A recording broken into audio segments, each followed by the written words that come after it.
RCB na caliper na black, papalitan natin ng RCB na caliper na blue.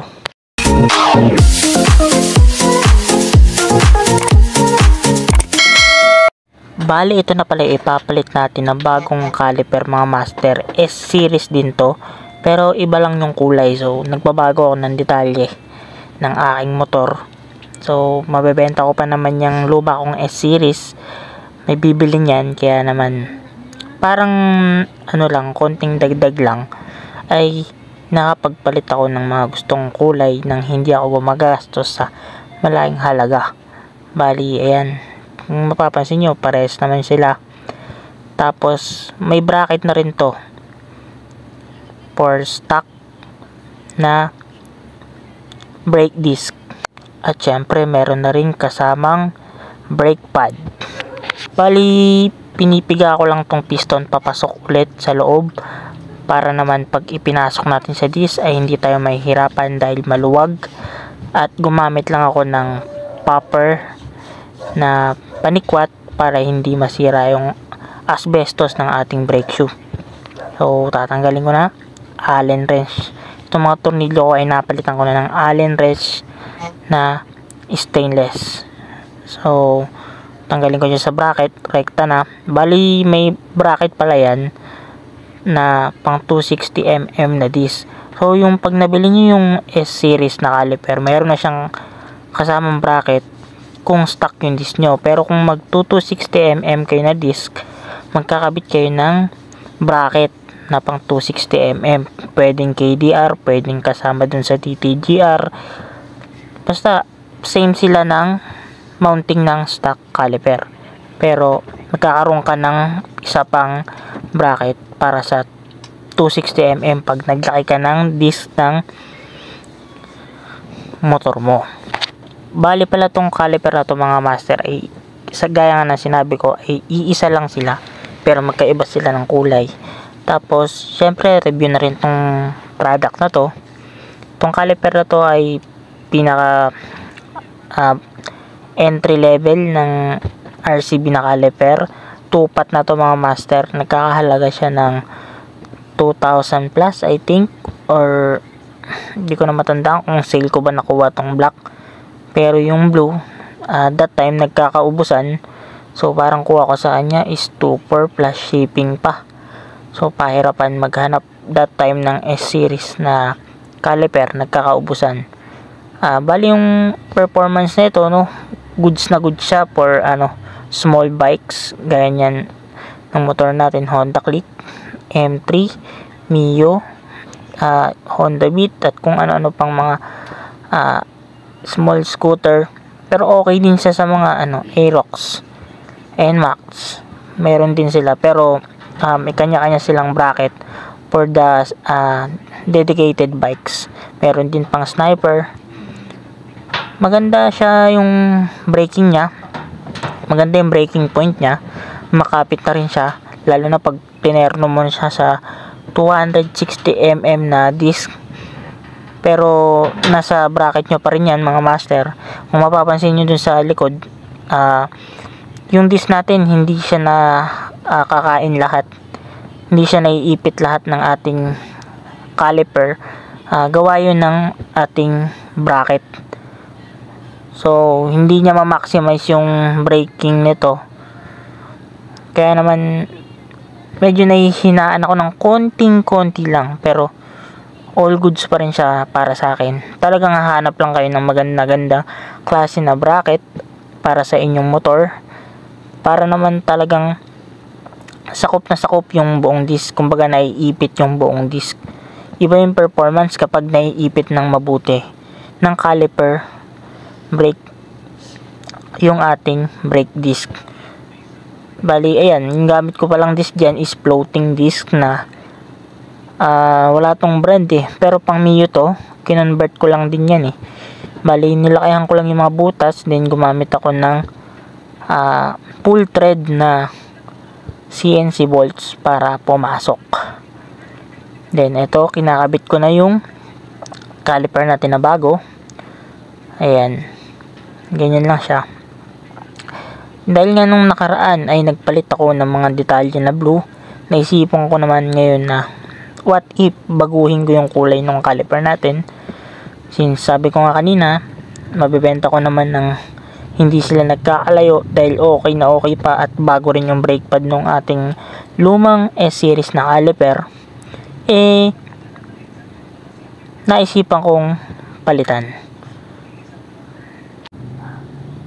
At yung gamit ko pala ditong hose mga master ay, kung may magtatanong sa inyo, ay RCB na Teflon hose. Noon yan yung available. Meron siyang color black. Meron siyang ayan titanium, merong color red, merong color blue. Pero ngayon naglabas sila ng S-series na brake hose. Nagkakahalaga ng around 1,200 plus or 1,300 ata yun. Samantalang itong old model ng ating RCB hose ay nagkakahalaga ng around 800 to 900 pesos depende sa haba ng hose. Aliyan, higpitan ko lang tong bracket mga master. Pagkatapos ay ready na to for bleeding para paganahin. So hindi na ako mahihirapan dito magpagana gawa ng meron ng fluid sa ating upper system, meron na rin sa ating brake hose. So ang gagawin na lang natin ay papababain yung ating fluid papunta sa ating caliper. So pagdating sa mga gantong klaseng caliper na tupat ay hindi naman siya ganun ka hirap gawin. Kahit mano-mano lang, wala kayong bleeding tool like syringe or pumps, ay kayang-kaya nyo paganahin itong mga master basta tama yung proseso nyo. So mamaya ituturo natin kung paano natin ibinibleed yung gantong mga klaseng brake system. Bali mga master, bumili ako ng Petron brake fluid na .4. So mas madali mag-bleed niyan and maganda siyang gamitin para dun sa ating brake system. Yung gamit ko pala dun na brake master is 12.7. Gaya nga sabi ko kanina, yung ating brake caliper naman ay 2 pot. Bali sa pag-bleed, kailangan naka-open yung tank ng ating brake master. Dalawang screw lang po yan aalisin para matanggal na yung cap. And then after nating matanggal yung brake cap ng ating brake master, itabi lang natin yan sa hindi malalagyan ng buhangin dahil baka magbara yan sa braking system natin na mag-cause ng hindi paggana ng ating preno. So re-refillan lang natin yan using this Petron brake fluid na .4. Ayan, mga kalahati lang siguro. Ayan, tapos ipapump lang natin yung brake master, mga 10 pumps to 15 pumps. Then nakita nyo yan, yung bula umaangat sa ating brake master. Ayan o, mapapansin nyo bumubula. Ibig sabihin may hangin yung ating brake system na yun yung kailangan nating tanggalin para hindi lumusot yung preno natin. Dapat wala na kayo makitang bula. Bali mga master, kapag mag-bleed kayo ng brake system nyo, kailangan hindi siya kailangan totally, pwedeng manggaling sa baba, pwedeng manggaling sa taas yung simula. Depende yan sa sitwasyon. Kung nagkabit kayo ng brake system na reset lahat from brake master, brake hose, tapos brake caliper, kailangan magmula sa baba. Using a syringe, itutulak nyo pataas yung fluid hanggang magkaroon ng fluid doon sa taas ng brake master. Pero kapag kagaya nito na nagpalit ka lang naman ng caliper, ay hindi mo na kailangan manggaling sa baba. Pag magbi-bleed ka nito ay kailangan simula sa taas. So sa bleeder tayo magbi-bleed using 10mm na close and open. So ganun din, i-bleed natin dito kasi nagkaroon ng hangin yung system natin sa may brake master. So dito i-bleed din natin siya. Same lang din ang procedure niya. So 10 pumps. 1, 2, 3, 4, 5, 6, 7, 8, 9, 10. Then, luluwagan nyo yan 8mm na nut. Pero hindi nyo bibitawan to. Tapos, pag nahigpitan nyo na, tsaka nyo lang pwedeng i-release. So, para hindi pa ulit-ulit yung trabaho natin. Tapos, kung mapapansin nyo, ayun, may kagat na siya. Pero, hanggang dyan lang. So, mapakalalim yan. Ibig sabihin, may hangin pa rin yung system natin. Hindi niya na itutulak mabuti yung fluid papunta dun sa baba. Gawa ng may hangin pa dito sa system. So, kala ko kasi kanina, dahil may natira pang fluid, hindi pinasok ng hangin yung ating upper system. So, kailangan i-bleed din natin siya. At pagkatapos nating i-bleed yung taas, syempre dito na tayo sa bleeder sa may caliper. Ayan, alisin nyo lang yung cap na yan. Then, pwede rin tayo mag-bleed dyan sa may mismong ating brake hose na 12mm. Pwedeng dyan muna bago sa bleeder. Pero, pwedeng diretso na sa may mismong bleeder. Bali, same procedure siya sa may upper na brake master. Papump nyo siya ng 10 to 15 pumps. Then, kailangan i-hold nyo yung brake master. Nakapreno po kayo bago nyo luwagan yung bleeder or yung banjo bolt ng caliper. Kasi kapag po binuksan nyo po yan ng hindi naka-brake ang inyong brake master, ay uulit lang papasok yung hangin at uulit lang ng uulit at hindi nyo magagawa yung pagpapagana ng preno. Kaya dapat naka-brake yung inyong brake master bago kayo mag-release o magluwag ng banjo bolt or bleeder bolt.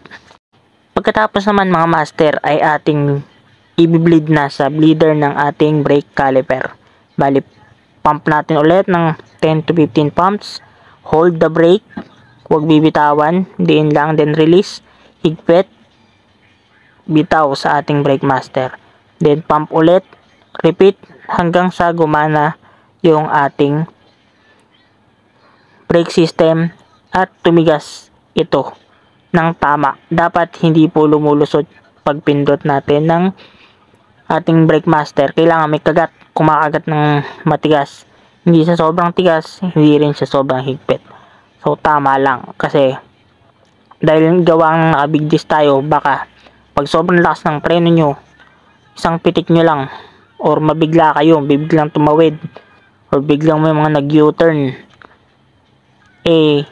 mapiga nyo ng diin, talaga namang titilapong kayo. Bale, ito mga master, tapos na natin i-bleed yung ating brake master and brake caliper.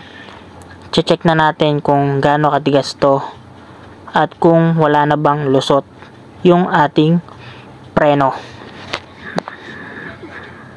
Bali, kung mapapansin nyo, wala na halos na bula at humihinto na rin yung pagpindot or may click sound dyan na maririnig at hindi siya bumabaon, hindi siya lumulusot kung tawagin. Pero medyo may kalaliman pa yan, i-bleed pa natin ulit yan para talagang ma-maximize yung ating preno at hindi siya medyo malalim kagaya nyan. Pero ayan, meron na siyang kagat, papalakasin na lang natin yan sa pag-bleed ulit. Pero kung may syringe kayo, mas mabilis, or may bleeding tools kayo, mas mabilis yung inyong pag-bleed ng inyong preno. Mas mabilis kayo matatapos syempre. Pero dahil wala tayo nyan, manual lang. Pero yan, nakita nyo tumataas pa at tumitigas pa. Pero meron pa yang ititigas. So yun, hanggang dito na lang mga master. Salamat sa inyong panonood. See you again on the next vlog.